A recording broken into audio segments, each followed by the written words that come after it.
Seventh house relationships. Do a quick little run through. This is a requested video. Somebody wanted to know, you know. So seventh house in astrology, that's dealing with partnerships. Anytime you're dealing with somebody in a one-on-one partnership, the marriage partner, business partner, other people. So this is the energy that's going to be basically transpiring in that house. So I'm going to just run through the planets or whatnot. So the sun there is going to bring dominant partners, Leo type partners. You know what I'm saying? People that's dominant. So it could be power struggles, or you could be projecting yourself on a dominant type level with your partner. So if it's a man, it's going to be having a dominant female. If it's a woman, it's going to be a dominant man. Egotistical. So it could be ego battles in a relationship when you got sun in that house. And it's going to be a good dependency on relationships. Somebody will be happy dealing with partnerships, business relationships. That's where somebody could transpire, a lot depending on those aspects. So moon in that house is going to bring fluctuations with the partner. It could bring a partner that's caring, nurturing, loving, either way, if it's a male or a woman for their spouse. So this person is going to be family orientated. They could have issues with the mother, just like with the sun. If they got bad aspects, it could be bad aspects. People having father issues, you know what I'm saying, that's suppressed, playing out in a relationship, just like the moon. So this person can have moments of fluctuations within the feelings. So that's going to cause situations within the relationships, ups and downs, with the moon being there. Person is going to be emotionally connected to partnerships and relationships. So it's, that's like a good placement, you know what I'm saying, to have like a nurturing partner, have somebody that's understanding emotionally, but at the same time, ain't no emotions in business. So that, you know what I'm saying, it could be somebody that could be getting taken advantage of, or you could get taken advantage of. So having Mercury in the seventh house. Mercury in the seventh house, that could be business relationships revolved around traveling, communication. That could be a strong communication with the partner or a weak communication with the partner, depending on the aspect, because Mercury is about communication and, familiar, the environment that you're familiar with and the people in that environment. So, it could be strong communication with this person, depending on those aspects. A person that can switch up, person that's, it could be ups and downs in the relationships, because Mercury switches around a lot. So it could be quick changes in the relationship. It could be somebody that likes to cheat, somebody that, they like to change up a lot with Mercury, or you might like different relationships. So Venus in the seventh house. Venus is going to bring, a desire for relationships. You know what I'm saying? It could bring a lot of different good benefits in relationships with Venus being there. But it's going to be a lot of pleasure based around relationships and being with other people. And it could bring dependence. And it could bring a person that's basically indulging in, like pleasures, food, entertainment, things like that. It could be somebody, that could be beneficial, or it could be detrimental, depending on these aspects. With Venus there, it could bring a lot of wealth with business partnerships. It could bring a lot of balance within business partnerships. It could bring a lot of dependency on these relationships as well. So now we're going to get into Mars. Mars in the seventh house can bring controlling, abusive relationships, dominant partners. You could be opposing yourself dominantly on your partner, or vice versa.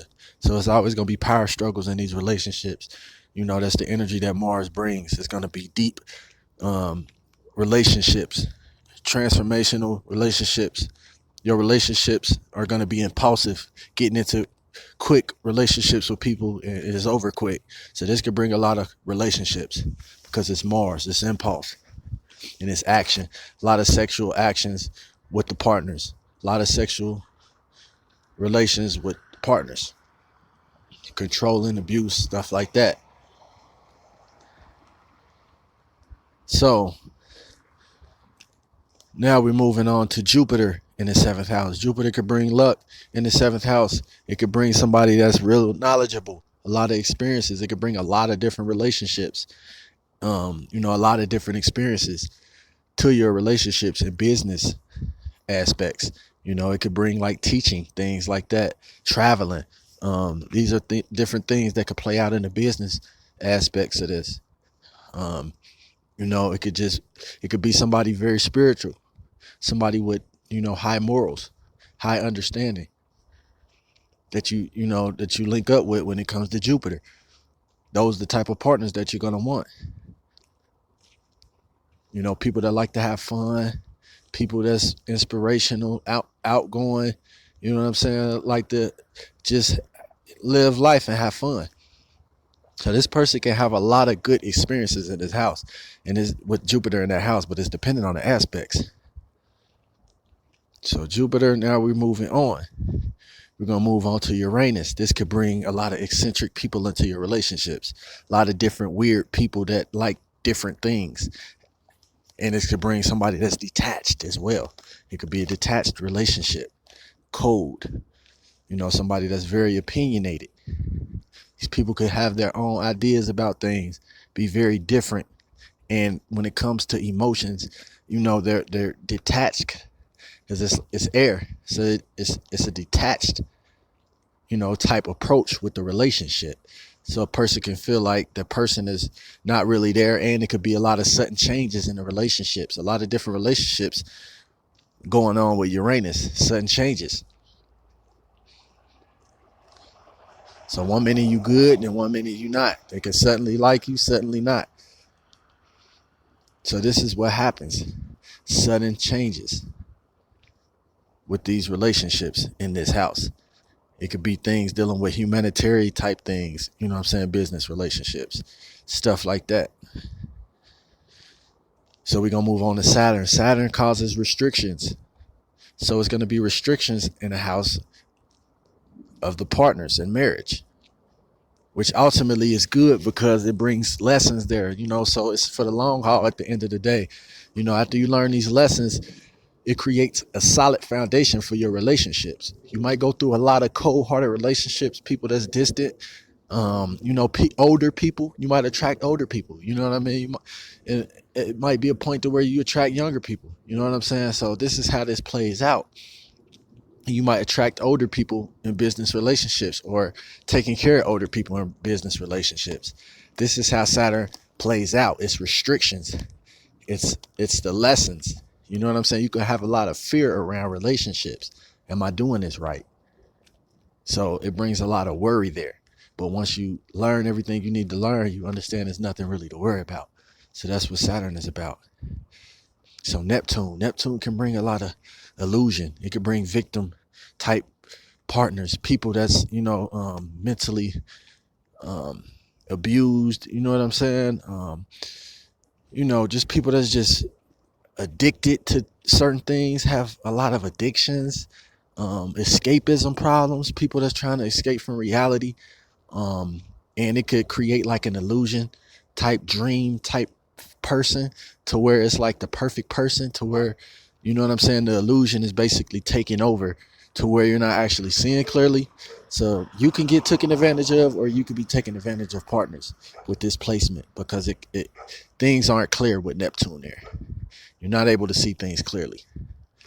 So that's what that means. It's mental illness, mental health issues. So things, not alcohol issues or drugs, things that's not seeing it clearly, that you're not able, energy manifested to where you're not going to be able to see things clearly. That's pretty much how it plays out. So Neptune, that placement, it could be some humanitarian type things, service type business partnerships, you know what I'm saying, could go left, because there could be no foundation, good foundation of understanding, things like that. And another thing. Okay, now we moving on to the next. Pluto is bringing obsession. So that's obsession there. It brings obsession. Partners obsessed about relationships, or you attracting obsessive partners, people that's trying to control you, obsessive people that could beat on you, things like that, verbally abusive. It's like Mars. So these situations are going to change your life forever. These situations change your life forever with Pluto. It's going to be hard lessons with Pluto there. And you're going to have to learn detachment, becoming detached, being too dependent on relationships. That's pretty much the lesson when you got Pluto there. Real dark situations, transformational. So yeah, these are basically the type of partners that you're going to be bringing, type of situations that you're going to manifest with Pluto in the 7th house. Power struggles with business relationships. A lot of changes, a lot of transformations, a lot of changes with relationships. Attracting, controlling people. Like, this is a tough placement. So I'm out. Just did this quick video. Just wanted to drop this, give some insight. Drop some comments if you understand your chart and know your placements and dealt with some of these issues or whatnot. Leave some comments or whatnot. I'm out.